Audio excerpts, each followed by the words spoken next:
Je suis profondément conscient de toutes les difficultés considérables que beaucoup de mes semblables traversent, aussi bien à cause de la précarité, de l'isolement, la solitude, de la maladie.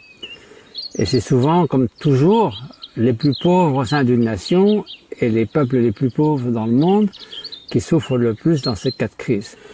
Donc voilà, et en même temps, sur le plan personnel, bien que j'essaie de maximum de mettre au service d'autrui de cette façon, et quand je suis en Inde ou au Népal, je m'implique dans les projets.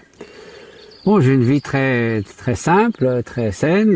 Je marche beaucoup dans la forêt, je me lève très tôt le matin, je travaille à des traductions de textes, j'écris un petit peu, je prépare des expositions photographiques dont tous les revenus sont dédiés à notre organisation humanitaire.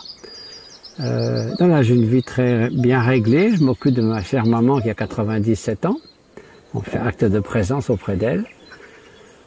Donc vous voyez, j'essaie d'allier un engagement avec aussi j'ai la chance de pouvoir être à la campagne et non pas coincé dans un petit appartement de 10 mètres carrés. Encore que mon petit ermitage fasse 9 mètres carrés, mais moi ça me va très bien parce que je suis tout seul et j'ai pas besoin de grand chose. Mais en même temps, je suis très sensible à toutes les souffrances que l'on connaît autour de nous.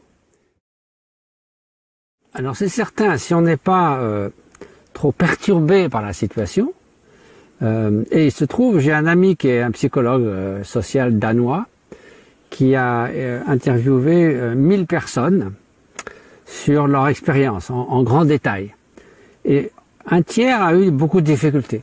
Augmentation de la dépression, de sentiment de aucune signification, sans espoir, etc. Mais les 2 tiers en ont retiré plutôt quelque chose de positif.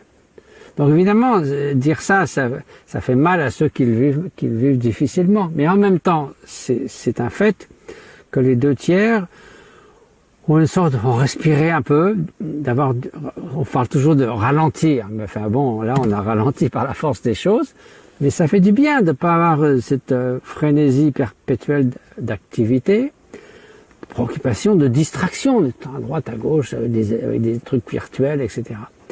Aussi, sauf si précisément, comme malheureusement ça a aussi été le cas, augmentation des violences domestiques, etc. Mais quand ça se passe bien, aussi une reconnexion avec des êtres chers qu'on n'avait pas toujours suffisamment de temps de voir. Pour ceux qui ont la bonne fortune d'être confinés ou isolés dans un lieu naturel, une chose qui prédomine, c'est une reconnexion à la nature. J'ai participé à un débat virtuel pour les Nations Unies sur la biodiversité, et l'audience virtuelle a fait un sondage après ce dialogue, et la chose qui les avait plus marqués, c'était ce renouveau de l'émerveillement devant la nature. Et de même qu'on peut s'émerveiller devant les êtres humains, devant nos enfants, devant les personnes chères, et trouver la part de bonté en soi. Et cet émerveillement devant la nature humaine ou la nature mène au respect. Ce qui vous émerveille, on le respecte, on ne va pas le saccager ou lui nuire. Et quand on respecte quelque chose, on veut prendre soin. Et si on veut prendre soin, ça mène à l'action. J'ai été aussi encouragé de voir qu'il y avait quand même beaucoup de mouvements de bénévolat pour venir en aide aux personnes seules, aux personnes âgées, aux personnes handicapées, en aide des malades à l'hôpital. Il y avait un site notamment en Angleterre, au début de l'épidémie, où plus d'1 million de personnes s'étaient portées volontaires pour rendre service comme ça.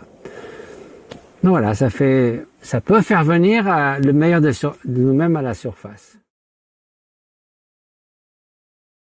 C'est sûr qu'il faut rester humble devant la souffrance des autres, parce que donner des conseils comme ça, comme si c'était facile, ça ne l'est pas. Ceci dit, c'est vrai qu'on a affaire à notre esprit du matin au soir, et il peut être notre meilleur ami, mais il peut aussi être notre pire ennemi. On voit l'augmentation de la dépression. Donc essayez d'entretenir une relation plus saine avec notre propre esprit, avec nos pensées. Peut-être éviter toutes les ruminations, être toujours trop tiraillé par l'espoir et la crainte, se ramener tout, tout devient une sorte de montagne insurmontable. Essayez de voir que finalement, c'est quand même beau d'être en vie. J'espère que la plupart d'entre nous apprécient ça. Qu'on n'a pas forcément besoin de distractions ou de toutes sortes de sollicitations par les sens ou par des images ou par des sons, qu'on peut se trouver quand même bien avec soi-même, sans avoir quelque chose de particulier à faire, apprécier la qualité du moment qui passe. On est en vie, c'est une belle chose.